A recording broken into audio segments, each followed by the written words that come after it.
Hello dear students, welcome to the accountancy class. What we are starting today, see, we are starting today accounting equation. So ಇವತ್ತಿಂದ ನೀವು practical questions start ಆಗಿಬಿಡ್ತಾವ ನೋಡ್ರಿ PUC first year ಇದ್ದ. So ಇಲ್ಲಿ ತನಕ ನೀವು ಏನು ಕಲ್ತಿದ್ರಿ, you have learned in chapter number 1 and 2 the basics of the accountancy. Accountancy ಎದರ ಮೇಲೆ based ಐತಿ ಅದರ ಕಂಪ್ಲೀಟ್ ಮಾಹಿತಿ ಥಿಯರಿವನ್ನು ನೀವು ಕಲ್ತಿರಿ. So today onwards we are going to start accounting equation in your exam. This will come for 6 marks. It is a compulsory question which will be asked into your exam. So ಯಾವಾಗ ನಾನು ನಿಮಗೆ compulsory ಅಂತ ಹೇಳಕತ್ತೀನಿ, marks ಬಗ್ಗೆನೂ ಹೇಳಕತ್ತೀನಿ, that 6 marks ಅಂತಲ್ಲಿ question ಬರ್ತೈತೆ ಅಂದ್ರೆ it is important for you to understand. 6 marks ಇದು ಕ್ವಶನ್ ಬರ್ತೈತಿ, ಪ್ಲಸ್ ಮಿನಿಮಮ್ ನಿಮಗೆ 1 ಮಾರ್ಕ್ಸ್ ಒಂದು ಕ್ವಶನ್ ಅವರೇ ಕೇಳ್ತಾರೋ, ಎಲ್ಲಿ ಅವ್ರು ನಿಮಗೆ ಅಕೌಂಟಿಂಗ್ ಈಕ್ವೇಷನ್ ಫಾರ್ಮುಲಾ ಅವರೇ ಕೇಳ್ತಾರೋ, ಅಥವಾ ಅಕೌಂಟಿಂಗ್ ಈಕ್ವೇಷನ್ ಅಂದ್ರೆ ಏನು will be the question that will be asked. Okay, so let us start our today's class. What it is all about: accounting equation, chapter 3, recording of transactions, and today is day 12 of accountancy. Now ಎಲ್ಲರಿಗಿಂತ ಮೊದಲು ಏನು ತಿಳ್ಕೊಳ್ಳಾಕತ್ತೀವಿ, we are understanding what is the definition of accounting equation. See, whatever is written into your PPT slides, each and every word is important for your exam. So ದಯವಿಟ್ಟು ಇದನ್ನು ಸರಿಯಾಗಿ ಅರ್ಥ ಮಾಡ್ಕೊಳ್ಳಿ, ತಿಳ್ಕೊಳ್ಳಿ.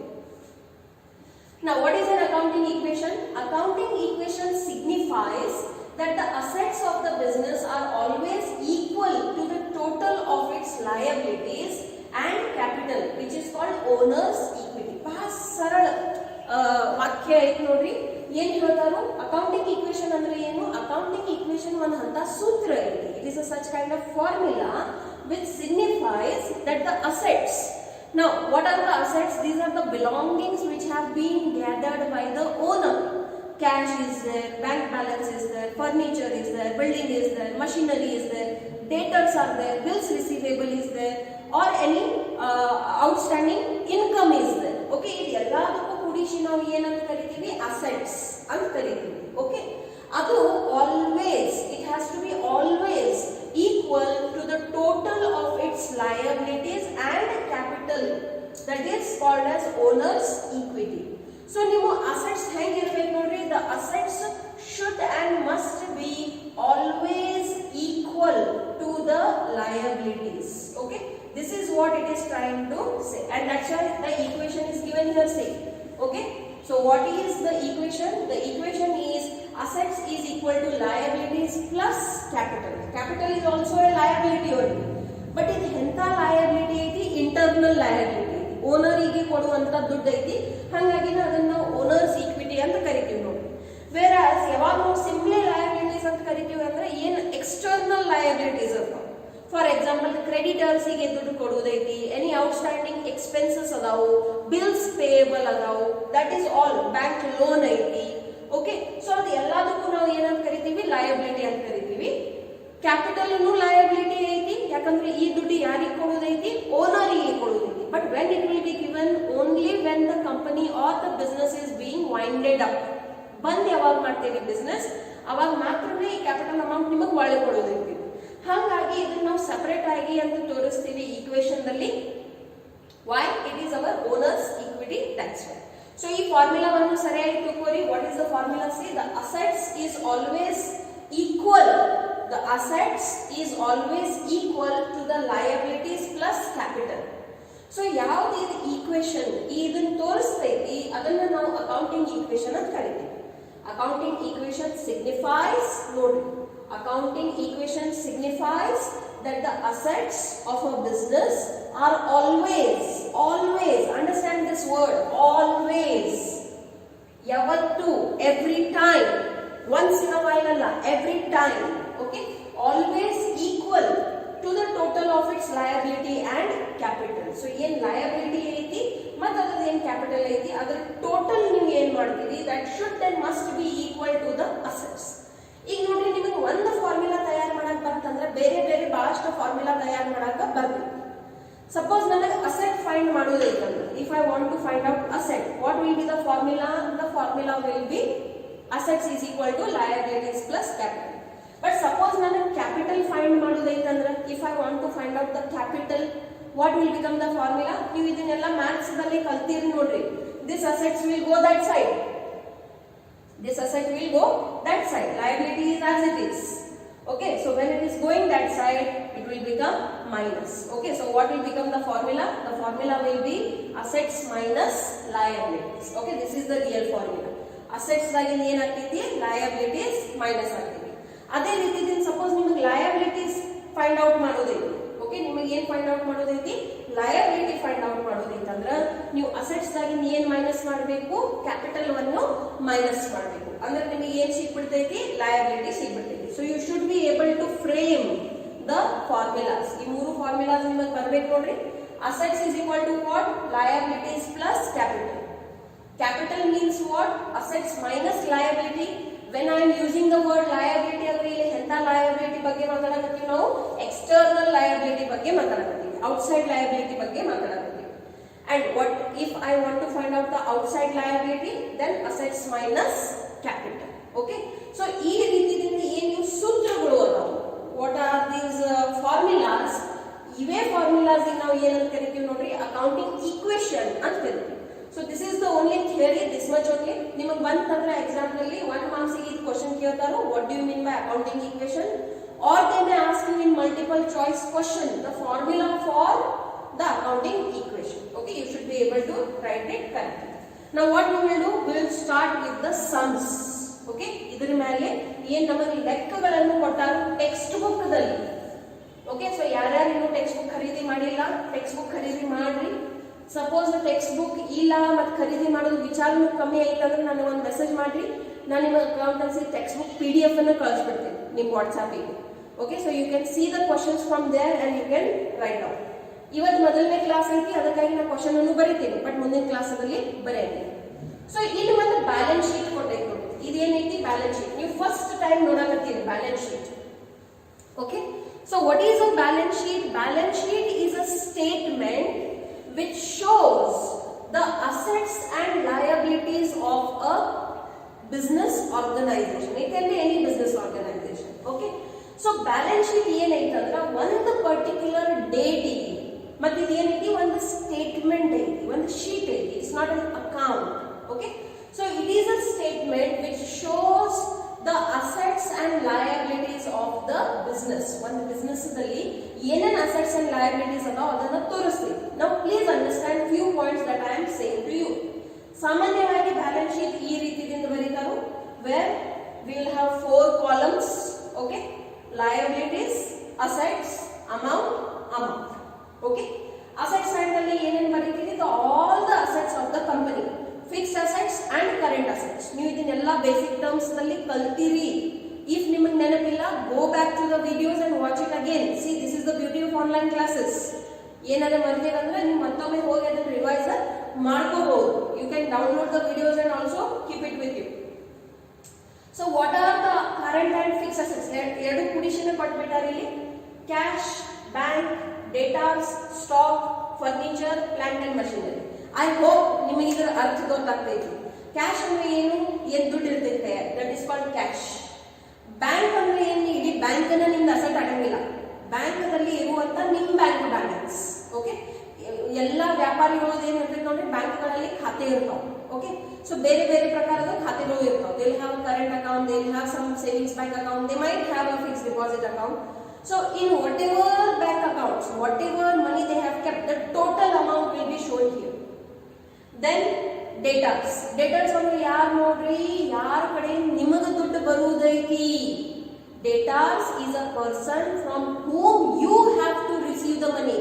ಯಾಕಪ್ಪ ಅವರ ನಿಮಗೆ ದುಡ್ಡು ಕೊಡಬೇಕು? because you had sold the goods to them on credit.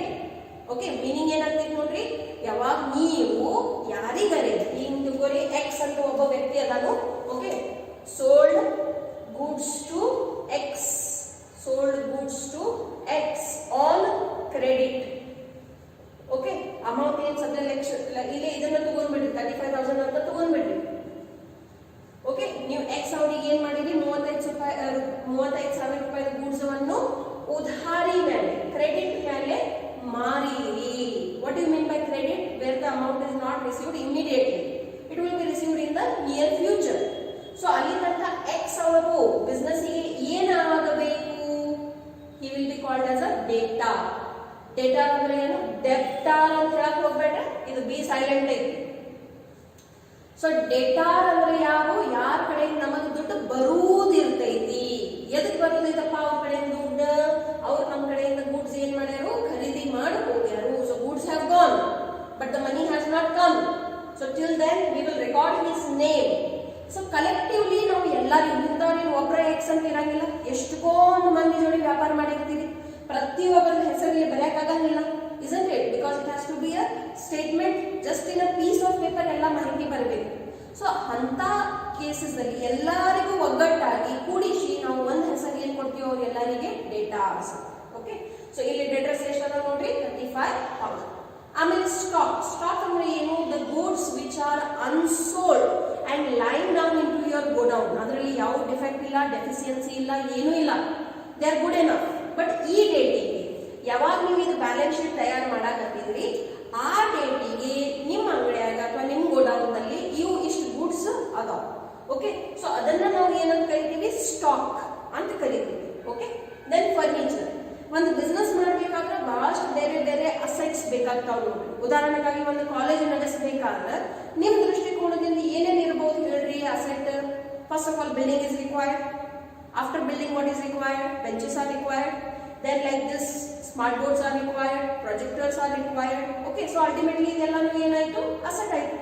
Asset ಅಂದ್ರೆ ಏನು? ಯಾವ್ದನ್ನ ನೀವು ಮಾರುದ್ರಿಂದ ಮತ್ತೆ ನಿಮಗೆ ಏನಾದ್ರೆ ಅಮೌಂಟ್ ಬರಬಹುದು, that is called as an asset. But ಅದನ್ನ ಮಾರು ಸಲುವಾಗಿ ನೀವು ಗಳಿಸಿದಿರಂಗಿಲ್ಲ, ಉಪಯೋಗಕ್ಕಾಗಿ ತಗೊಂಡಿರ್ತೀವಿ. ಓಕೆ, ಸೊ ಫರ್ನಿಚರ್ ಐತಿ, ಪ್ಲಾಂಟ್ ಅಂಡ್ ಮಷಿನರಿ ಐತಿ. ಈಗ ನೋಡ್ರಿ, ಯಾರ ಎಂತ ಬಿಸ್ನೆಸ್ ಅಂತ ಮಷಿನ್ ಅವರಿಗೆ ಬೇಕಾಗಿರ್ತೈತಿ.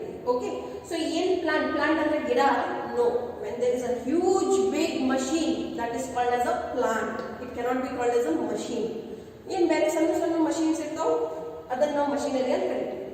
ಸೊ ಬ್ಯಾಲೆನ್ಸ್ ಶೀಟ್ ದಲ್ಲಿ ಆನ್ ದಿಸ್ ಸೈಡ್ ನೀವು ಏನು ಬರೀತೀರಿ? ಅಸೆಟ್ಸ್ ಗಳನ್ನು ಬರೀತೀರಿ. ಯಾವಾಗ ಬರೀತೀರಿ? ಸಾಮಾನ್ಯವಾಗಿ ಏನ್ ನಮ್ಮ ಭಾರತ ದೇಶದ ಅಕೌಂಟಿಂಗ್ ಇಯರ್ ಐತಿ, ಅದು ಯಾವಾಗ ಎಂಡ್ ಆಗ್ತೈತಿ ನೋಡ್ರಿ? 31st ಮಾರ್ಚ್ಗೆ ಎಂಡ್ ಆಗ್ತೈತಿ. Every businessman has to submit his accounting statements closed on 31st March. ಎಲ್ಲಪ್ಪ ಸಬ್ಮಿಟ್ ಮಾಡೋದು? ಗವರ್ಮೆಂಟಿಗೆ ಸಬ್ಮಿಟ್ ಮಾಡೋದು ಇರ್ತೀವಿ. ಯಾಕಂದ್ರೆ ಅದ್ರ ಮೇಲೆ ನೀವು ಟ್ಯಾಕ್ಸ್ ತುಂಬ್ತೀರಿ. ನೀವು ಟ್ಯಾಕ್ಸ್ ಎಕ್ಸೆಂಪ್ಷನ್ ದಾಗ ಅದೀರಿ. ಸಪೋಸ್ ನೀವು ಟ್ಯಾಕ್ಸ್ ಎಕ್ಸೆಂಪ್ಷನ್ ದಾಗ ಅದೀರಿ ಅಂದ್ರೆ ಏನು? ನಿಮಗೆ ಟ್ಯಾಕ್ಸ್ ತುಂಬುದು ಅವಶ್ಯಕತೆ ಇಲ್ಲ, ಬಟ್ ನೀವು ಆಡಿಟ್ ಮಾಡ್ಸಾಕತ್ತೀರಿ, ನೀವು ಶೂನ್ಯ ಕೊಡಾಕತ್ತೀರಿ ಗವರ್ಮೆಂಟಿಗೆ. ಆದ್ರೂ ನೀವು ನಿಮ್ಮ ಸ್ಟೇಟ್ಮೆಂಟ್ಸ್ ಏನ್ ಮಾಡ್ಬೇಕಾಗ್ತೈತಿ? ಸಬ್ಮಿಟ್ ಮಾಡ್ಬೇಕಾಗ್ತೈತಿ. ಯಾಕಂದ್ರೆ ಗವರ್ಮೆಂಟ್ ಚೆಕ್ ಮಾಡ್ತೈತಿ, ಖರೇನ ನಿಮ್ದು ಟ್ಯಾಕ್ಸ್ ಶೂನ್ಯ ಬರಾಕತ್ತೈತಿ, ನೀವು ಫ್ರಾಡ್ ಮಾಡಾಕತ್ತೀರ ಅಂತ.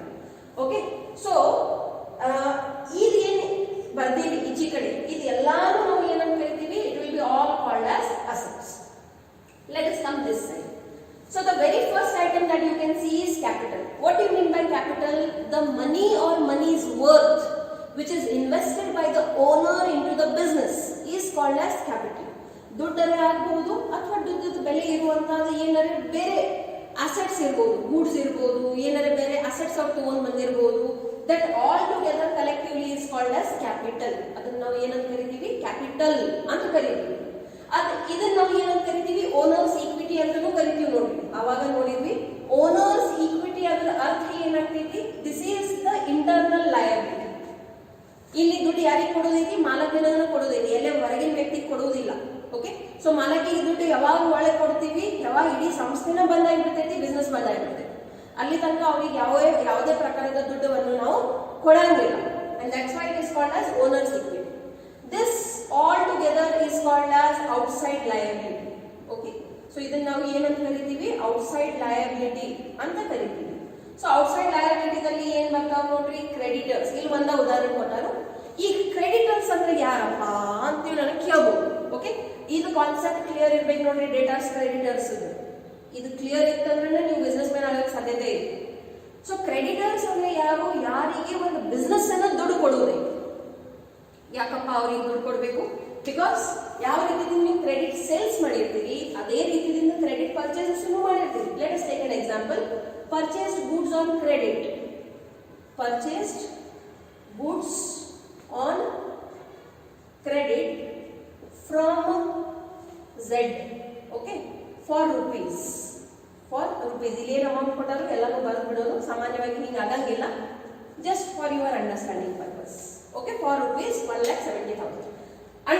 ಟ್ರಾನ್ಸಾಕ್ಷನ್. ಇದನ್ನ ನಾವು ಏನಂತ ಕರಿತೀವಿ? ಟ್ರಾನ್ಸಾಕ್ಷನ್ ಅಂತ ಕರಿತೀವಿ. ಓಕೆ, ಪರ್ಚೇಸ್ ಮಾಡಿರಿ ಗೂಡ್ಸ್ ಅಂದ್ರೆ ಗೂಡ್ಸ್ ನಿಮ್ ಕಡೆ ಬಂದು ನೀವು ಗೂಡ್ಸ್ ಯಾವಾಗ ಖರೀದಿ ಮಾಡ್ತೀರಿ ದುಡ್ಡು ಕೊಡ್ಬೇಕಾಗ್ತೈತೋ ಇಲ್ಲ? ಅಫ್ಕೋರ್ಸ್ ಕೊಡ್ಬೇಕಾಗ್ತೈತಿ. ಬಟ್ ಇಲ್ಲಿ ಹೆಂಗ್ ಖರೀದಿ ಮಾಡಿ ನೋಡ್ರಿ? On credit. ಕ್ರೆಡಿಟ್ ಅಂದ್ರೆ ಏನು? Where you have not paid the amount right now, in the near future you will pay the amount. ಅದಕ್ಕಾಗಿ ನಾವು ಅದನ್ನ ಏನಂತ ಕರೆದ್ರಿ? ಆನ್ ಕ್ರೆಡಿಟ್ ಅಂತ ಕರೆದ್ರಿ. ಓಕೆ, ಸೊ ಎಷ್ಟು ರುಪೀಸ್ ಗೂಡ್ಸ್ ತಗೊಂಡ್ ಬಂದಿರಿ? 1,70,000 rupees ಗೂಡ್ಸ್ ಅನ್ನು ತಗೊಂಡ್ ಬಂದಿರಿ. ಆ ಗೂಡ್ಸ್ ಎಲ್ಲಿ ಹೋಗಿ ಜಮಾ ಆಗಿಬಿಟ್ಟಿರ್ತಾವು, ಇಲ್ಲಿ ಸ್ಟಾಕ್ ದಲ್ಲಿ ಜಮಾ ಆಗಿರ್ತಾವು. ಮತ್ತೆ ಅದರಾಗಿಂದ ನೀವು ಏನ್ ಮಾಡಿರ್ತೀರಿ? ಸೇಲ್ಸ್ ಗಳನ್ನು ಮಾಡಿರ್ತೀರಿ. ಕೆಲವೊಂದ್ಸತಿ ಅದು ಕ್ಯಾಶ್ ಸೇಲ್ಸ್ ಇತ್ತಂದ್ರೆ ಕ್ಯಾಶ್ ದಾಗ ದುಡ್ಡು ಜಮಾ ಆಗ್ತೈತಿ, ಕ್ರೆಡಿಟ್ ಸೇಲ್ಸ್ ಇತ್ತಂದ್ರೆ ಡೇಟರ್ಸ್ ದಾಗ ಅಷ್ಟು ಅಮೌಂಟ್ ಆಡ್ ಆಗ್ತೈತಿ. ಸೊ ಈ ರೀತಿಯಿಂದ ಈಕ್ವೇಶನ್ಸ್ ಏನಾಗ್ತಿರ್ತಾವ ನೋಡ್ರಿ? ಬ್ಯಾಲೆನ್ಸ್ ಆಗ್ತಿರ್ತಾವ. ಮತ್ತೆ ನೀವು ಅದನ್ನ ಕಲಿಯೋದೈತಿ. So when you will pay the amount for the credit purchases in the near future, pay ಮಾಡಂಗೇ ಇಲ್ಲ ಅಂತ ನಿಮ್ಗೆ ಉದ್ದೇಶ ಇಲ್ಲ. ನೀವು ಪೇ ಮಾಡಿಲ್ಲ ಅಂದ್ರೆ ಮುಂದಿನ ವ್ಯಕ್ತಿ ಬಂದು ನಿಮ್ಮ ಮೇಲೆ ಕೇಸ್ ಹಾಕ್ತಾರೆ, ಬಿಸ್ನೆಸ್ ಬಂದ್ ಆಗುವಂತ ಸ್ಥಿತಿನೂ ಆಗಬಹುದು. Okay, so where the amount is not being paid right now but it will be paid in to the near future, ಅಂತ ವ್ಯಕ್ತಿಗಳಿಗೂ ನೀವು ಏನ್ ಮಾಡ್ಕೋಬೇಕು? ಪುಸ್ತಕದಲ್ಲಿ ಬರ್ಕೋಬೇಕಾಗ್ತದೆ. Okay, so that person, so ಇಲ್ಲಿ ಝೆಡ್ ಅವರು ಏನಾದ್ರು ನೋಡ್ರಿ, Z is the creditor. Creditor ಅಂದ್ರೆ ಯಾರು? ಯಾರು ದುಡ್ಡವನ್ನು ಬೇಡ್ತಾರೋ ಸಂಸ್ಥೆಗಳೇ. ಎದಕ್ ಬೇಡ್ತಾರಪ್ಪ? ನೀವು ಅವ್ರ ಕಡೆ ಗೂಡ್ಸ್ ತಗೊಂಡ್ ಬಂದಿರಿ, ಖರೀದಿ ಮಾಡ್ಕೊಂಡು ತಗೊಂಡ್ ಬಂದಿರಿ, ಅವ್ರು ನಿಮಗ್ ಮಾರ್ಯಾರು, ನೀವು ಅವ್ರಿಗೆ ದುಡ್ಡು ಕೊಟ್ಟಿಲ್ಲ, ಕೊಡ್ತೀನಿ ಅಂತ ಮಾತು ಕೊಟ್ಟು ಬಂದಿರಿ. ಸೊ ಅಲ್ಲಿ ತನಕ ನಿಮ್ ಪುಸ್ತಕದಲ್ಲಿ ಅದೇನ್ ಮಾಡ್ಬೇಕು? ತೋರಿಸ್ಬೇಕು ದಟ್ ಇಂಥವ್ರಿಗೆ ನಾವು ಇಷ್ಟು ದುಡ್ಡವನ್ನು ಕೊಡುವುದೈತಿ, ಹಂಗಾಗಿ ಅದು ಏನೈತಿ? ಲಯಬಿಲಿಟಿ ಐತಿ, ಕೊಡುಗೆ ಐತಿ. ಓಕೆ, ನಾ ಬ್ಯಾಲೆನ್ಸ್ ಶೀಟ್ ಇದ ಒಂದು ಇನ್ನೊಂದು ಮೊದಲನೇದಂದ್ರೆ ಏನ್ ತಿಳ್ಕೊಂಡ್ರಿ? It is a statement which shows the balances of assets and liabilities on a particular day. What is the second important point of balance sheet? Your balance sheet should always tally. Okay, tally ಅಂದ್ರೆ ಏನು? ನೀವು ಯಾವಾಗ assets total ಮಾಡ್ತೀರಿ ಮತ್ತೆ ಯಾವಾಗ liabilities total ಮಾಡ್ತೀರಿ, ಅವು ಎರಡು ಮ್ಯಾಚ್ ಆಗಬೇಕು, ಈಕ್ವಲ್ ಬರಬೇಕು, ವ್ಯತ್ಯಾಸ ಬರಬಾರದು. There should not be any difference. Okay, so then that is called as a perfect balance sheet. If by chance difference ಬಂತಂದ್ರೆ ಅದರ ಅರ್ಥ ಏನಂತೈತಿ? that somewhere you have done any error, ನಿಮ್ಮಿಂದ ಏನಾದ್ರೆ ಮಿಸ್ಟೇಕ್ ಆಗೈತಿ, ಅದಕ್ಕಾಗಿ ಆ ಬ್ಯಾಲೆನ್ಸ್ ಶೀಟ್ ಟ್ಯಾಲಿ ಆಗಕತ್ತಿಲ್ಲ. ಸೊ ಇದೇನ್ ನಿಮಗೆ ಬ್ಯಾಲೆನ್ಸ್ ಶೀಟ್ ಕಾಣಕತ್ತೈತಿ, ಇದರ ಆಧಾರ ಮೇಲೆನ ಅಕೌಂಟಿಂಗ್ ಈಕ್ವೇಶನ್ಸ್ ಅದಾವ. Now remember, what is the accounting equation? The accounting equation is assets is equal to liabilities plus capital. So this is your assets, that is A, is equal to, this is your external liability and this is your capital. Okay, so ಇದೇನ್ balance sheet ನೀವು ಸದ್ಯ ತಿಳ್ಕೊಂಡಿರಿ, ಇದರ ಆಧಾರ ಮೇಲೆನ ನೀವು ಏನ್ ಕಲಿಯೋರದಿರಿ? ಅಕೌಂಟಿಂಗ್ ಈಕ್ವೇಶನ್ ಕಲಿಯೋರದಿರಿ. ಓಕೆ, ಸೊ ಈಗ ಕ್ವಶನ್ ತಗೊಂಡ್ಬಿಡೋಣ. How many questions I am solving in today's class? 2 questions. Where are these 2 questions? Into your textbook. Okay, so all of you buy the textbooks as soon as possible if you have not bought it. ಇನ್ನು ತನಕ ಖರೀದಿ ಮಾಡಿಲ್ಲ ಅಂದ್ರೆ ಖರೀದಿ ಮಾಡಿ. Text book friend ಇದ್ದಂಗ. Okay, text book ಇಲ್ಲ ಅಂದ್ರೆ ನಿಮಗೆ ಏನು ತಿಳಿಯಂಗಿಲ್ಲ. ಸೊ ಟೆಕ್ಸ್ಟ್ ಬುಕ್ ಕಂಪಲ್ಸರಿ ಬೇಕು. ನೀವು ಎಷ್ಟೇ ನೋಟ್ಸ್ ಮತ್ತೆ ಇದು ಅದು ಏನ್ ಬೇಕಾದ್ರೂ ಇಟ್ಕೋರಿ. Text book is the mother of all books. So text book ಇರಲೇಬೇಕು always. So what we are starting? See, we are starting numerical questions. ಎಲ್ಲದಾವು? 3ನೇ ಪಾಠದ ಕೊನೆಯದಲ್ಲಿ ಅದಾವ. ಓಕೆ, ಹೆಡ್ಡಿಂಗ್ ಏನ್ ಕೊಟ್ಟಾರ ಅವರು? ಅನಾಲಿಸಿಸ್ ಆಫ್ ಟ್ರಾನ್ಸಾಕ್ಷನ್ಸ್ ಅಂತ ಕೊಟ್ಟಾರ. This chapter has many things to be learned. ಮೊದಲು ನೀವು ಅಕೌಂಟಿಂಗ್ ಈಕ್ವೇಶನ್ಸ್ ಕಲಿಯೋರದಿರಿ, ಅದಾದ ನಂತರ ಜರ್ನಲ್ ಎಂಟ್ರೀಸ್ ಕಲಿಯೋರದಿರಿ, and then you are going to study the books also. Okay, so ಮೊದಲು ಏನ್ ಕಲಿಯಾಕತ್ತೀವಿ ಇವತ್ತು ನೋಡ್ರಿ? Accounting equation. ಇದು ಬಾಳ ಅಂದ್ರೆ ನಾ 3 ಕ್ಲಾಸ್ದಲ್ಲಿ ಕಂಪ್ಲೀಟ್ ಮಾಡ್ತೀನಿ. ಆಸ್ ಸೂನ್ ಆಸ್ 3 ಇಲ್ಲ 2 ಅಥವಾ 3 ಕ್ಲಾಸ್ನಲ್ಲಿ ಇದು ಕಂಪ್ಲೀಟ್ ಮಾಡಿಬಿಡ್ತೀನಿ. And then we will be moving forward for journal entries because I need to focus more on the journal entries. Okay, so ಏನ್ ಹೇಳೋರು? ಲೆಕ್ಕ. What is the right method to solve the sums? Read. Question 1 ಮೊದಲು ಓದಿ, ಮತ್ತೆ 2ನೇ ಸಲ ಓದ್ರಿ, ನಿಮ್ಮ ಮಾತೃಭಾಷೆಯಲ್ಲಿ ಕನ್ವರ್ಟ್ ಮಾಡ್ಕೊಳ್ಳಿ. If your mother tongue is Kannada, translate it into Kannada. If your mother tongue is Hindi, translate it into Hindi. If you are Gujarati or Marwadi, translate it into that. If you are a Marathi, translate into that. Whatever is your mother tongue, translate into that. Okay. So ಏನು ಹೇಳ್ಯಾರ ನೋಡ್ರಿ, prepare accounting equation on the basis of the following. Only 4 transactions are given. ಎಷ್ಟು marks ಗೆ ಬರ್ತಾವ ಇಂತ question? 6 marks ಸಲುವಾಗಿ ಬರ್ತಾವ. ಸಾಮಾನ್ಯವಾಗಿ ಎಕ್ಸಾಮ್ ನಲ್ಲಿ 6 ಟ್ರಾನ್ಸಾಕ್ಷನ್ಸ್ ಕೊಡ್ತಾರೆ. Each transaction will have 1 mark. Okay. So ಏನು ಹೇಳ್ಯಾರ ನೋಡ್ರಿ, ಮೊದಲನೇ point, Harsha started business with cash ₹2 lakh. Okay. So ಅನುವಾದ ಮಾಡ್ಕೊಳ್ಳಿ. ಹರ್ಷ ಅವರು ಏನ್ ಮಾಡ್ಯಾರು, ಬಿಸ್ನೆಸ್ ಒಂದು ಚಾಲೂ ಮಾಡ್ಯಾರ, ಈಗ ಫಸ್ಟ್ ಟೈಮ್ ಚಾಲೂ ಮಾಡ್ಯಾರ. Okay. So with the cash of ₹2 lakh. Now you have to understand, analysis ಮಾಡಿ.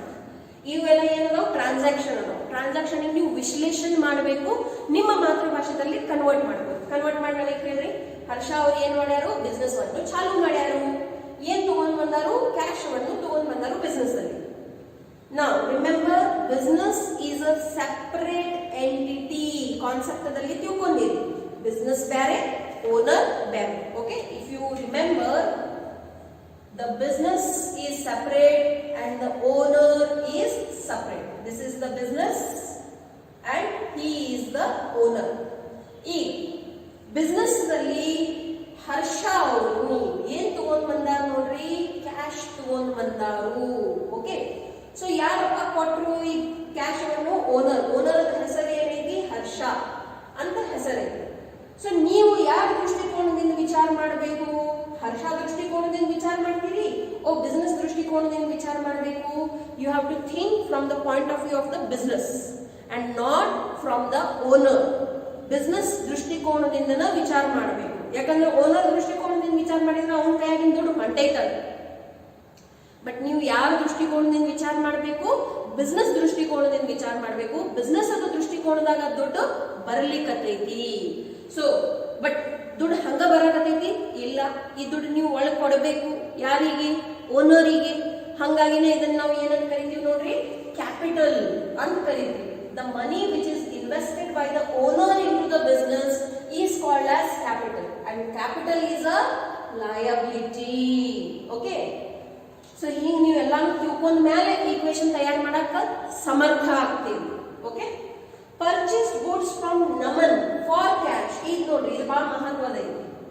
ಸ್ಪಷ್ಟವಾಗಿ ನಿಮಗೆ ಲೆಕ್ಕದಾಗ ಹೇಳಕತ್ತಾರು, ದುಡ್ಡನ್ನು ಕೊಟ್ಟು ಗೂಡ್ಸ್ ಏನ್ ಮಾಡಿವಿ, ಖರೀದಿ ಮಾಡಿವಿ. So purchase goods from Naman for cash ₹40,000. Again ವಿಚಾರ ಮಾಡಿ, ದುಡ್ಡು ಬರಾಕತೈತಿ, ಹೋಗಾಕತೈತಿ. Correct. Cash is going out. Why? Goods ಖರೀದಿ ಮಾಡಿರಿ, ಪರ್ಚೇಸ್ ಮಾಡಕತ್ತೀರಿ. So what is coming in then? Goods are coming in. Okay. Naman ಅವ್ರ ಹೆಸರು ಇಲ್ಲಿ ಬರ್ಕೋಬೇಕು? ನೋ. ನೀವು ಒಂದು ವ್ಯಕ್ತಿ ಹೆಸರನ್ನು ಯಾವಾಗ ನೆನಪಿಟ್ಕೋತೀರಿ? Only if it is a credit transaction. If it is a cash transaction, no need to record the name of the person. ನಿಮ್ದು ಗೂಡ್ಸ್ ಬಂದಾವು, ನೀವು ದುಡ್ಡು ಕೊಟ್ಟು ಬಿಟ್ಟಿರಿ, ನಿಮ್ದು ವ್ಯವಹಾರ ಕಂಪ್ಲೀಟ್ ಆಯ್ತು. ಆಮೇಲೆ ಅವ್ರ ಹೆಸರು ನಮನರೇ ಇರ್ಲಿ ಅಥವಾ ಏನ್ ಬೇಕಾದಿರ್ಲಿ, it doesn't make a difference for you. ಹೆಸರು ಯಾವಾಗ ನೆನಪಿಟ್ಕೋತೀವಿ? ಯಾವಾಗ ಉಧಾರಿ ವ್ಯವಹಾರ ಇರ್ತೈತಿ. ಕ್ಯಾಶ್ ವ್ಯವಹಾರಗಳಲ್ಲಿ ನಾವು ಅದನ್ನ ನೆನಪಿಟ್ಕೊಳ್ಳೋದು ಅವಶ್ಯಕತೆ ಇಲ್ಲ. Next transaction, sold goods to Bhanu costing ₹10,000 at ₹12,000. Understand this. First ಅಂತೂ ನನಗೆ ಹೇಳ್ರಿ, ವ್ಯವಹಾರ ಏನು? Sold goods. ಯಾವಾಗ ನೀವು ಹೇಳ್ತೀರಿ ಗೂಡ್ಸ್ ಮಾರಿದ್ವಿ, ಗೂಡ್ಸ್ ಬರಾಕತ್ತಾವು, ಹೋಗಾಕತ್ತಾವು. ಮಾರಾಕತ್ತೇನಂದ್ರೆ ಗೂಡ್ಸ್ ಏನಾಗತ್ತಾವು, ಹೋಗಾಕತ್ತಾವು.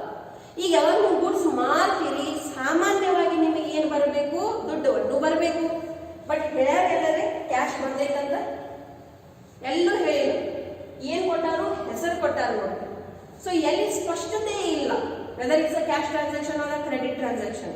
And if the name is given, you should assume it is a credit transaction. Suppose ಭಾನುದ ಹೆಸರು ಇರ್ತಿದ್ದಿಲ್ಲ, ಬರೀ ಸೋಲ್ಡ್ ಗೂಡ್ಸ್ ಕಾಸ್ಟಿಂಗ್ ₹10,000 to ₹12,000 ಹೇಳ್ತಿದ್ರಂದ್ರೆ ಕ್ಯಾಶ್ ಟ್ರಾನ್ಸಾಕ್ಷನ್ ಅಂತ ತಿಳ್ಕೋಬೇಕು. ಯಾವಾಗ ವ್ಯಕ್ತಿ ವಿಶೇಷದ ಹೆಸರು ಇಲ್ಲ ಮತ್ತೆ ಅದು ಕ್ಯಾಶ್ ಟ್ರಾನ್ಸಾಕ್ಷನ್ ಐತೆ ಅಂತೂ ಮಾಹಿತಿ ಇಲ್ಲ, ಅಂತ ಸ್ಥಿತಿಯಲ್ಲಿ ಅದು ಕ್ಯಾಶ್ ಟ್ರಾನ್ಸಾಕ್ಷನ್ ಅಂತ ತಿಳ್ಕೊಳ್ಳಿ. ವ್ಯಕ್ತಿ ವಿಶೇಷದ ಹೆಸರು ಕೊಟ್ಟಾರು ಬಟ್ ಕ್ಯಾಶ್ ಟ್ರಾನ್ಸಾಕ್ಷನ್ ಐತಂತ ಮಾಹಿತಿ ಇಲ್ಲ, you have to understand it is a credit transaction. ಇದು ಮೊದಲನೇ ಪಾಯಿಂಟ್. ಎರಡನೇದು ಏನ್ ಗೊತ್ತಾ ನೋಡ್ರಿ, 10,000 ರೂಪಾಯಿ ಬೆಲೆ ಇರುವಂತ ಗೂಡ್ಸಿಗೆ 12,000 ರೂಪಾಯಿಗೆ ಮಾರಾಕತ್ತಾರು. ಸೊ ಲಾಭ ಆಗೈತಿ ಓ ನುಕ್ಸಾನ್ ಆಗೈತಿ, ಸಾಮಾನ್ಯ ಜ್ಞಾನ ಐತಿ. ಇದ್ರ ಸಲುವಾಗಿ ರಾಕೆಟ್ ಸೈನ್ಸ್ ಬೇಕಾಗಿಲ್ಲ ನಮಗೆ. 10,000 ರೂಪಾಯಿ ಇದ್ದ ಗೂಡ್ಸ್ 12,000 ಮಾರ್ಯಾನಂದ್ರೆ ಲಾಭ ಆಗೈತಿ. ಎಷ್ಟು ಲಾಭ ಆಗೈತಿ? 12,000 ಲಾಭ ಆಗೈತು, 2,000 ಲಾಭ ಆಗೈತಿ? 2,000 ಲಾಭ ಆಗೈತಿ. ಯಾಕಂದ್ರೆ ನಿಮ್ ಕಾಸ್ಟ್ ಆಫ್ ಪ್ರಾಡಕ್ಟ್ ಎಷ್ಟೈತಿ? 10,000 ಐತಿ. ಓಕೆ, ಸೊ 10,000 ರೂಪಾಯಿ ಇದೆ, ನೀವು 12,000 ಮಾರಿದ್ರೆ ನಿಮಗೆ ಲಾಭ ಎಷ್ಟಾಗೈತಿ? 2,000 rupees. That is what you need to understand first. ಇದೆಲ್ಲ ತಿಳಿತಂದ್ರೆ ನೀವು ಇದನ್ನ ಅಕೌಂಟಿಂಗ್ ಈಕ್ವೇಷನ್ ಒಳಗೆ ಕನ್ವರ್ಟ್ ಮಾಡಕ್ ಕಂಫರ್ಟೇಬಲ್ ಆಗ್ತದೆ. Last transaction, bought furniture on credit. ಸ್ಪಷ್ಟ ಹೇಳ್ಯಾರು, ಕ್ರೆಡಿಟ್ ಮೇಲೆ ಫರ್ನಿಚರ್ ಬಂದಿದೆ, ಬಟ್ ವ್ಯಕ್ತಿ ಹೆಸರನ್ನ ಕೊಟ್ಟಿಲ್ಲ ನೋಡ್ರಿ. No name is given. ಹಾಗಾದ್ರೆ ಹೆಂಗ್ ಮಾಡೋದು? ಡೈರೆಕ್ಟ್ಲಿ ಅಫ್ಕೋರ್ಸ್ ಕ್ರೆಡಿಟರ್ ಅಕೌಂಟ್ ಅನ್ನ ಕ್ರಿಯೇಟ್ ಮಾಡ್ತೀರಿ. ಆ ವ್ಯಕ್ತಿ ಅಕೌಂಟ್ ನಿಮಗೆ ತಯಾರು ಮಾಡಕ ಆಗಲ್ಲ. Okay, so understood all the 4 transactions? S. ಈಗ ಬಾಟ್ ಫರ್ನಿಚರ್ ಅಂದ್ರೆ ಅದರ ಫರ್ನಿಚರ್ ಬರಾಕತ್ತಿತ್ತು ಹೋಗಾಕತ್ತೈತಿ? ಬರಾಕತ್ತಿ. ಏನ್ ಹೋಗಬೇಕಾಗಿತ್ತು? ದುಡ್ಡು ಹೋಗಬೇಕಾಗಿತ್ತು. But is it a cash transaction? No, it is a credit transaction. So ಇಲ್ಲಿ ನೀವು ದುಡ್ಡನ್ನು ಪೇ ಮಾಡಾಕತ್ತಿಲ್ಲ. ಈಗ ಇದು ಏನ್ ತಿಳ್ಕೊಂಡಿರಿ ಇದನ್ನ ಎಲ್ಲ ಅಕೌಂಟಿಂಗ್ ಈಕ್ವೇಷನ್ ನಲ್ಲಿ ಬರೆಯುವುದಿಲ್ಲ. Okay, so let us start writing it.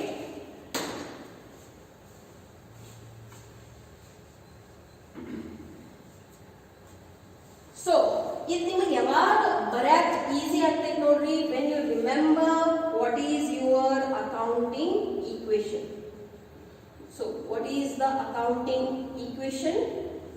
The accounting equation is equal to assets is equal to liabilities plus capital. ಅಥವಾ ನೀವು ಹಿಂಗನು ಬರಿಬಹುದು capital plus liabilities, any which it's fine. Okay, so start ಮಾಡಿಬಿಡೋನು. ಇದನ್ನ ನೆನಪಿಟ್ಕೋಬೇಕು ಎಲ್ಲಾರು. ಇದನ್ನ ನೆನಪಿತ್ತಂದ್ರೆ ಮುಂದಿನ ಎಲ್ಲ ನಿಮಗ ಬರ್ತೈತಿ. ಸಪೋಸ್ ಇದನ್ನ ನೆನಪಿಲ್ಲ ಅಂದ್ರೆ ನಿಮಗೆ ಏನು ಬರಂಗಿಲ್ಲ. ಓಕೆ, ಸೊ ಫಸ್ಟ್ ಟ್ರಾನ್ಸಾಕ್ಷನ್ ಏನೈತಿ ನೋಡ್ರಿ. ಫಸ್ಟ್ ಟ್ರಾನ್ಸಾಕ್ಷನ್, ಹರ್ಷ started business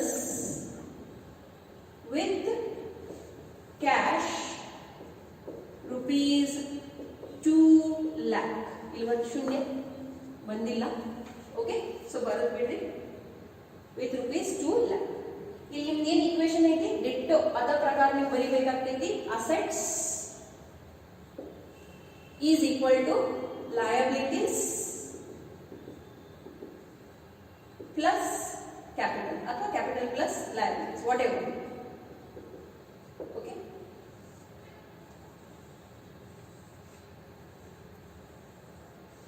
ಕಂಪಲ್ಸರಿ ಈ ರೀತಿಯಿಂದ ನೀವು ತಯಾರು ಮಾಡಬೇಕು. ಹೆಂಗ್ ಡ್ರಾ ಮಾಡಬೇಕು ನೋಡ್ರಿ, ಲೈನ್ಸ್ ನಿಮ್ದು ಲೈನ್ ಡ್ರಾ ಆಗಬೇಕು.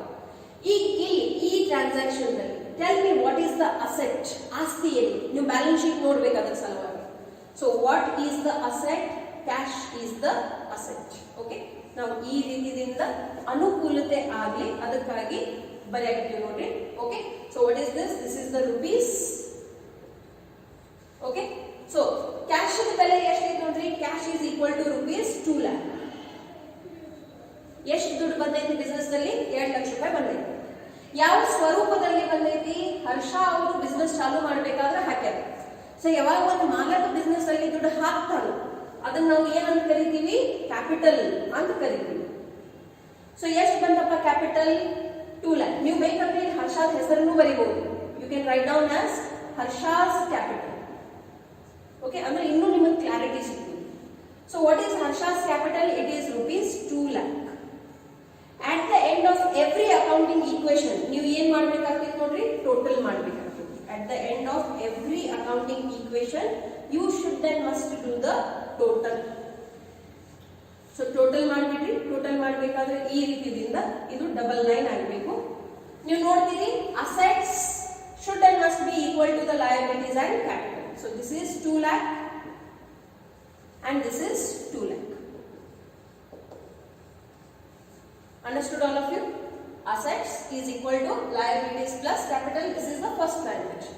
Now take down the second transaction. ಏನೈತೆ ನೋಡಿ second transaction? Purchase goods.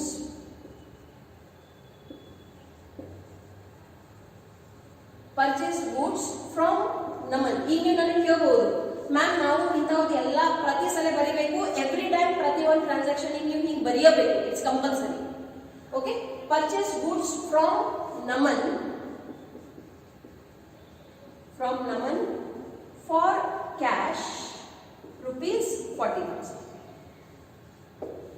Okay, again ನೀವು ಏನ್ ಮಾಡ್ತೀರಿ, ಈ ರೀತಿಯಿಂದ ಒಂದು ಬಾಕ್ಸ್ ಹಾಕ್ಬಿಡ್ರಿ.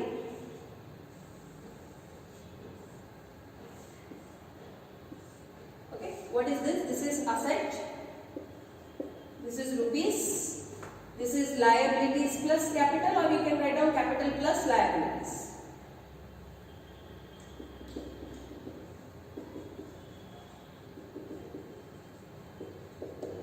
ಓಕೆ, ಸೊ ಈಗ ಇಲ್ಲಿಂದ ಐತಿ ನೋಡ್ರಿ, ಇಲ್ಲಿ ತನಕ ಎಲ್ಲರಿಗೂ ಈಸಿ ಐತಿ, ಇಲ್ಲಿಂದ ಮುಂದೆ ಮಹತ್ವದ ಐತಿ. ಏನ್ ಹೇಳೋದು, purchase goods from Naman for cash rupees 40,000. ನೀವು ನಮನ್ ಅವ್ರ ಕಡೆಯಿಂದ 40,000 ರೂಪಾಯಿ ಕೊಟ್ಟು ಏನ್ ಖರೀದಿ ಮಾಡಿರಿ, ಗೂಡ್ಸ್ ಅನ್ನು ಖರೀದಿ ಮಾಡಿರಿ. ಸೊ ನಿಮ್ ಕಡೆ ಎಷ್ಟು ದುಡ್ಡು ಇತ್ತು ನೋಡ್ರಿ, 2 ಲಕ್ಷ ರೂಪಾಯಿ ದುಡ್ಡಿತ್ತು. Okay, what was the cash? Cash was rupees 2 lakh. ಇದನ್ನ ನೀವು ಇನ್ನರ್ ಕಾಲಮ್ ನಲ್ಲಿ ಬರಿಬೇಕು, ಒಳಗೆ ಬರಿಬೇಕು. ಮೈನಸ್ ಇದ್ರಾಗಿನ ದುಡ್ಡು ಹೋಗಾಕತೈತೋ ಬರಾಕತೈತಿ, ಹೋಗಾಕತೈತಿ ಅಂದ್ರೆ ಏನಾಗ್ತೈತಿ, ಮೈನಸ್ ಆಗ್ತೈತಿ. ಯಾಕಪ್ಪ ಮೈನಸ್ ಆಯ್ತು, ನೀವು ಪರ್ಚೇಸ್ ಮಾಡಿರಿ. ಓಕೆ, ಪರ್ಚೇಸ್ಡ್ ಗುಡ್ಸ್, ಏನ್ ಪರ್ಚೇಸ್ ಮಾಡಿರಿ ಅದನ್ನು ಬರ್ಬಿಡ್ರಿ, ಪರ್ಚೇಸ್ಡ್ ಗುಡ್ಸ್. ಎಷ್ಟೈತಪ್ಪ ಬೆಲೆ ಈ ಗುಡ್ಸ್ 40,000. ಸೊ ನಿಮ್ ಕಡೆ ಅಷ್ಟು ಕ್ಯಾಶ್ ಏನಾಯ್ತು, ಕಡಿಮೆ ಆಯಿತು. ಸೊ ಇನ್ ನಿಮ್ ಕಡೆ ಬ್ಯಾಲೆನ್ಸ್ ಎಷ್ಟೈತು ನೋಡಿ, you have a balance of 1,60,000. Correct. ಈಗ ನೀವು ಗೂಡ್ಸ್ ಖರೀದಿ ಮಾಡೋ ಸಲುವಾಗಿ 40,000 ರೂಪಾಯಿ ಕೊಟ್ರಿ. 40,000 ರೂಪಾಯಿ ಕೊಟ್ಟು ನಿಮಗೆ ಏನ್ ಬಂತು ನೋಡ್ರಿ, ಗೂಡ್ಸ್ ಬಂದಾವು. ಓಕೆ, ಸೊ ಈ ಗೂಡ್ಸ್ ನೀವು ಕ್ಯಾಶ್ ಕೊಟ್ಟು ತಗೊಂಡ್ ಬಂದಿರಿ, ಹಾಗಾಗಿ ನಮ್ಮನ್ನ ಹೆಸರು ನೀವು ಬರ್ಕೊಳಾಗಿಲ್ಲ. ಏನಂತ ಬರ್ಕೋತೀರಿ, ಇಲ್ಲಿ ಸ್ಟಾಕ್ ಅಂತ ಬರ್ಕೋತೀರಿ, ಅಥವಾ ಗೂಡ್ಸ್ ಅಂತ ನೀವು ಬರ್ಕೋಬಹುದು. ಓಕೆ, ಸೊ ಎಷ್ಟು ರುಪೀಸ್ ಗೂಡ್ಸ್ ಬಂದಾವ್ ನೋಡ್ರಿ, 40,000 ರೂಪೀಸ್ ಗೂಡ್ಸ್ ಬಂದೈತಿ. ಸ್ಟಾಕ್ ಏನೈತಿ ನಿಮ್ ಸಲುವಾಗಿ, ಅಸೆಟ್ ಐತಿ. ಇದನ್ನ ಮಾಡಿದ್ರೆ ದುಡ್ಡು ಬರ್ತೈತೋ ಇಲ್ಲ, 100% ಬರ್ತೈತಿ. ಹಾಗಾಗಿ ಇದೇನಾಯ್ತು, ಅಸೆಟ್ ಐತಿ.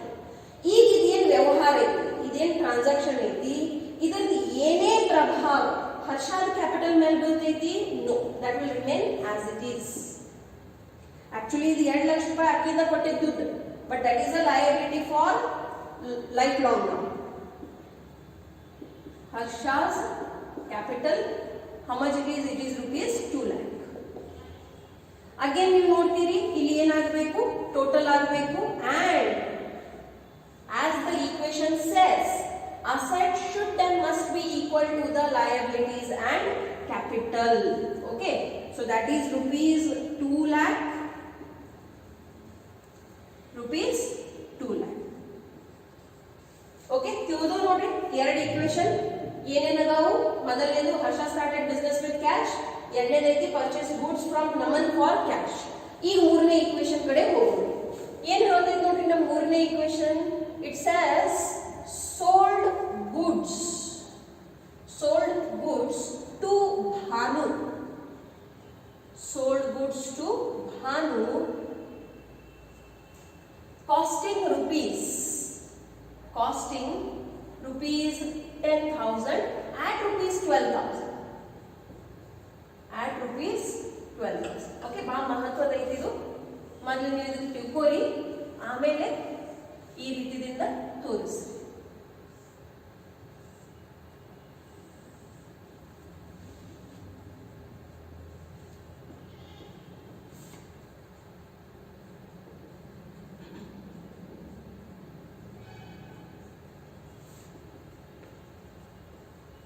Okay, ಈಗ please understand what they are saying. Sold goods to Bhanu, Bhanu ಅವರಿಗೆ ನೀವು ಗೂಡ್ಸ್ ಅನ್ನು ಮಾರಾಕತ್ತೀರಿ, ಎದ್ರ ಬೆಲೆ 10,000 ರೂಪಾಯಿ. ನನಗೆ ಹೇಳ್ರಿ, ಗೂಡ್ಸ್ ಎದ್ರಾಗಿಂದ ಮಾರ್ತೀರಿ, from the stock that you have.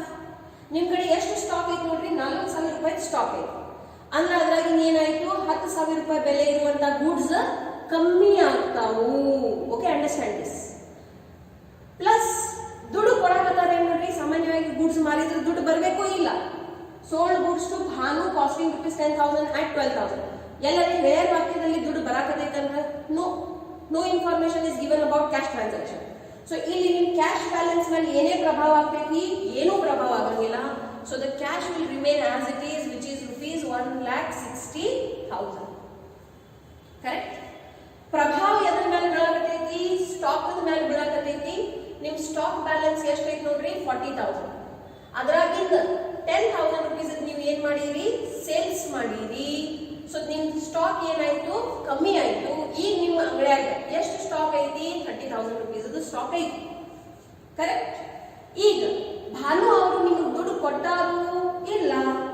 ಹಾಗಾದ್ರೆ ಅವ್ರು ನಿಮಗೆ ದುಡ್ಡು ಕೊಡಬೇಕು? ಎಸ್. ಸೊ ಭಾನು ಅವರು ಏನಾದ್ರು ಡೇಟಾರ್ಸ್ ಆದ್ರು. ಓಕೆ, ಸದ್ಯ ಇಲ್ಲಿ ಒಬ್ರು ಭಾನುನ ಅದಾರ ಅಂತ ನಾವು ಬ್ರಾಕೆಟ್ ನಲ್ಲಿ ಭಾನು ಹೆಸರು ಬರ್ಕೊಳ್ಳೋದು. ಓಕೆ, ಸಾಮಾನ್ಯವಾಗಿ ನಾವು ವ್ಯಕ್ತಿ ವಿಶೇಷದ ಹೆಸರು ಬರೆಯಂಗಿಲ್ಲ, ಯಾಕಂದ್ರೆ ಬಹಳಷ್ಟು ಮಂದಿ ಡೇಟರ್ಸ್ ಇರ್ತಾರೆ.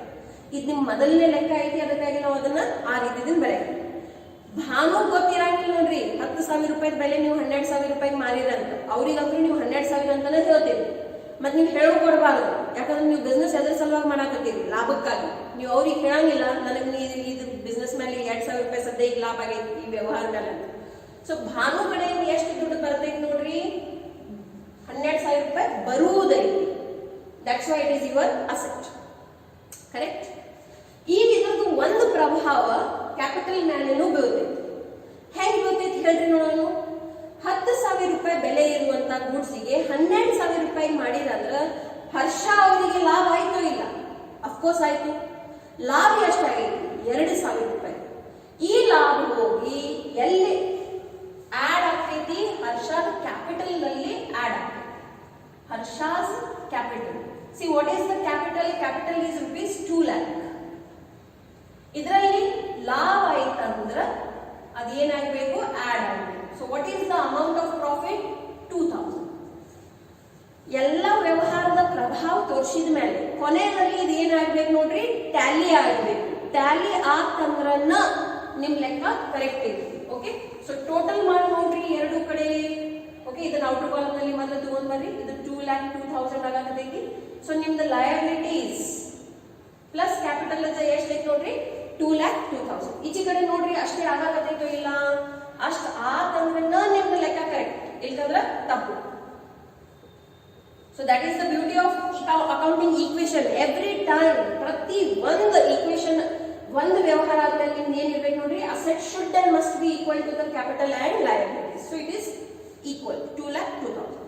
Let us go for the last transaction. Last transaction ಏನು ಹೇಳ್ತೈತೆ ನೋಡ್ರಿ? Bought furniture on credit. Bought furniture on credit rupees 7,000. Okay, ಏನ್ ಹೇಳ್ತಾ ನೋಡ್ರಿ? 7,000 ರೂಪಾಯಿ ಬೆಲೆ ಇರುವಂತ ಗೂಡ್ಸ್ ಅನ್ನು ನೀವು ಏನ್ ಮಾಡಿರಿ? ಖರೀದಿ ಮಾಡಿರಿ. ಲೆಟ್ ಮಿ ಚೆಕ್ ಫ್ರೇಮ್ ದಲ್ಲಿ correct.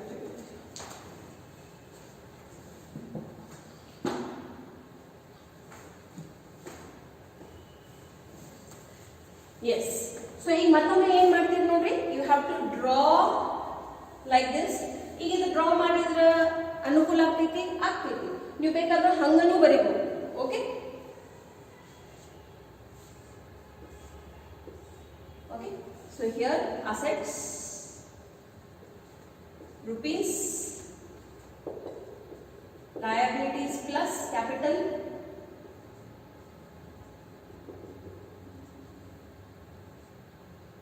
liabilities and capital. Okay, rupees. ಈಗ ಮೊದಲನೇದಂದ್ರೆ ತಿಳ್ಕೊರಿ ದಟ್ ಈ ವ್ಯವಹಾರದ ಪ್ರಭಾವ ಯಾವ ಅಕೌಂಟ್ ಮೇಲೆ ಬೀಳ್ತಾವ? ಕ್ಯಾಶ್ ಮೇಲೆ ಬೀಳ್ತೈತಿ? ಇಲ್ಲ. ಸ್ಟಾಕ್ ಮೇಲೆ ಬೀಳ್ತೈತಿ? ಇಲ್ಲ. ಡೆಟರ್ಸ್ ಮೇಲೆ ಏನಾದ್ರೆ ಪ್ರಭಾವ ಬೀಳ್ತೈತಿ? ಭಾನುಗಂತೂ ಹೆಸರನ್ನು ಬಂದಿಲ್ಲ ಇಲ್ಲೇನು. So the cash balance will remain as it is, which is for rupees 1,60,000. The stock balance will remain as it is, which is rupees 30,000. Then the debtors balance will remain as it is, which is rupees 12,000. But ವಿಶೇಷ ಏನಾಗಿತ್ತು ನೋಡ್ರಿ? ನೀವು furniture ಅನ್ನು ಖರೀದಿ ಮಾಡಿದ್ರಿ. So furniture ಆಸ್ತಿ ಆಗ್ತೈತೋ ಇಲ್ಲ? Whether furniture is an asset? Yes, furniture is an asset. So asset ದಲ್ಲಿ ಹೊಸ ಐಟಮ್ ಏನ್ ಬಂತು ನೋಡ್ರಿ? Furniture. What is the value of this asset? It is rupees 7,000. Correct. ಈಗ ಒಂದು ಡೆಬಿಟ್ ಬಿತ್ತಂದ್ರೆ ಕಂಪಲ್ಸರಿ ಕ್ರೆಡಿಟ್ ಬೀಳಲೇಬೇಕು. ಡ್ಯುಯಲ್ ಆಸ್ಪೆಕ್ಟ್ ಕಾನ್ಸೆಪ್ಟ್ ನೆನಪಿಟ್ಟು. ಪ್ರತಿ ಒಂದು ವ್ಯವಹಾರಿಗೆ ಎರಡು ಪ್ರಭಾವ, ಎರಡು ಇಫೆಕ್ಟ್ ಇದ್ದೇ ಇರ್ತಾವೆ. ಓಕೆ, ಸೊ ಇಲ್ಲಿ ಹರ್ಷಾದ ಏನ್ ಕ್ಯಾಪಿಟಲ್ ಐತಿ? Will it have any difference on that? No.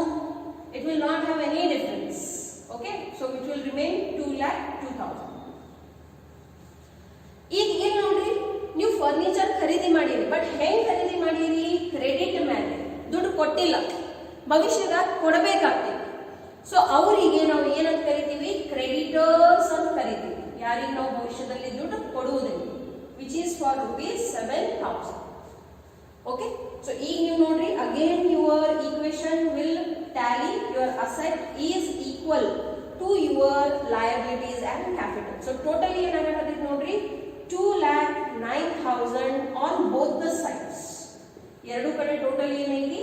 2,09,000 ಐತಿ. ಓಕೆ, ಸೊ ಈ ರೀತಿಯಿಂದ ನೀವು ಏನ್ ಮಾಡ್ತೀರಿ? ಅಕೌಂಟಿಂಗ್ ಈಕ್ವೇಶನ್ಸ್ ತಯಾರು ಮಾಡ್ತೀರಿ. ಪ್ರತಿಯೊಂದು ಎಕ್ಸಾಮ್ ನಲ್ಲಿ 1 ಮಾರ್ಕ್ ಅಷ್ಟೇ ಐತಿ, only 1 mark. 1 entry right, 1 mark. Second is right, 1 mark. ಈಗ ಇಲ್ಲಿ ಮಹತ್ವದ ಪಾಯಿಂಟ್ ಏನಿದೆ? ಸಪೋಸ್ ನಿಮ್ದು ಇಲ್ಲಿ ಏನಾದ್ರೆ ಮಿಸ್ಟೇಕ್ ಆಗಿದೆ, ಇದ ಮಿಸ್ಟೇಕ್ ನೀವು ಮುಂದೆ ಕ್ಯಾರಿ ಫಾರ್ವರ್ಡ್ ಮಾಡ್ತೀರಿ. ಸೊ ಇದು ಒಂದು ತಪ್ಪಂದ್ರೆ ಇದು ಮುಂದೆ ನೀವು ಎಲ್ಲ ತಪ್ಪನ. ಓಕೆ, ಸೊ ಬಹಳ ಸಮಾಧಾನದಿಂದ ನೀವು ಏನ್ ಮಾಡಬೇಕು? ಲೆಕ್ಕಗಳನ್ನು ತಿಳ್ಕೊಂಡು ಆಮೇಲೆ ಬಿಡಿಸ್ಬೇಕು. ಓಕೆ, ಸೊ ಇವತ್ತಿನ ಕ್ಲಾಸಲ್ಲಿ we are stopping here only. We are taking only 1 question. Okay, and tomorrow we are going to take the other questions from your textbook itself. ಏನು exercise the questions ಕೊಟ್ಟಾರೋ ಅದನ್ನ ನಾವು ಬಿಡಿಸೋದ್ರಲ್ಲಿ. So kindly have a textbook, buy one. ಇಲ್ಲ ನನಗೆ message ಮಾಡಿ, ನಿಮ್ಮ ಕಡೆ ನನ್ನ number already ಐತಿ, and I will send you the PDF of the textbook. Okay, ಯಾಕಂದ್ರೆ after 1 or 2 days you will have homework. Homework already ನಿಮಗೆ ಕೊಟ್ಟಿದ್ದನ್ನ ಐತಿ ನೋಡ್ರಿ, ಕ್ವಶನ್ ಬ್ಯಾಂಕ್ ಕಂಪ್ಲೀಟ್ಲಿ ಬಿಡಿಸುವುದನ್ನ ಐತಿ, every question. So start solving your question bank as soon as the classes gets over. Okay, we shall continue in the next class.